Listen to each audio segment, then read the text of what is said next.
ওই দেখ, এই রাস্তাটাও পাকা করতে হবে, মসজিদে যেতে খুব অসুবিধা হয়। প্রধান সাহেব আসছে, ওনার কাছে হাত পাতলে 200 টাকা পাওয়া যায়, জানি না আজকে কত দেবে।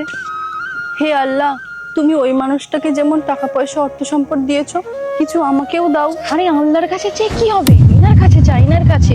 প্রধান সাহেব, আপনি তো অনেক বড় লোক, আমাকে কিছু দিন। ওনার কাছে নয়, আল্লাহর কাছে চাইতে হয়। উনি সবার কথা শোনেন এবং জারিয়া বানিয়ে দেন। চুপ কর, ইনি আমাকে রোজ 100-200 টাকা করে দেয়। প্রধান সাহেব, আজকেও কিছু দিয়ে যান। তুমি রোজ আমার কাছ থেকে কিছু না কিছু চাও, আজ আমি তোমাকে এমন একটা জিনিস দেবো যা পেয়ে তুমি খুব খুশি হয়ে যাবে। আজ আমার কপাল খুলে গিয়েছে, হয়তো আমাকে অনেক টাকা পয়সা দেবে, কিংবা অনেক সোনা দানা। দেখেছিস, তুই প্রতিদিন আল্লাহর কাছ থেকে চাস, আর আমিও ওই বড়লোক প্রধান সাহেবের কাছ থেকে।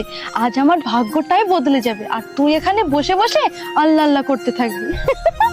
ওই হিজাব পরা মেয়েটা প্রতিদিন আল্লাহর কাছ থেকে চাই, আর ওই চুড়িদার পরা মেয়েটা প্রতিদিন আমার কাছ থেকেই কিছু না কিছু চাই।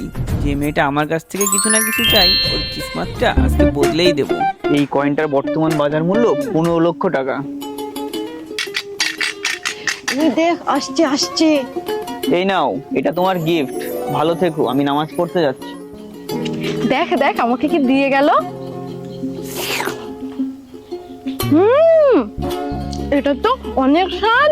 কি ব্যাপার, তুমি এখানে বসে আছো? আমি তোমাকে যে পায়েসের কৌটোটা দিয়েছিলাম, পায়েসটা তুমি খাওনি?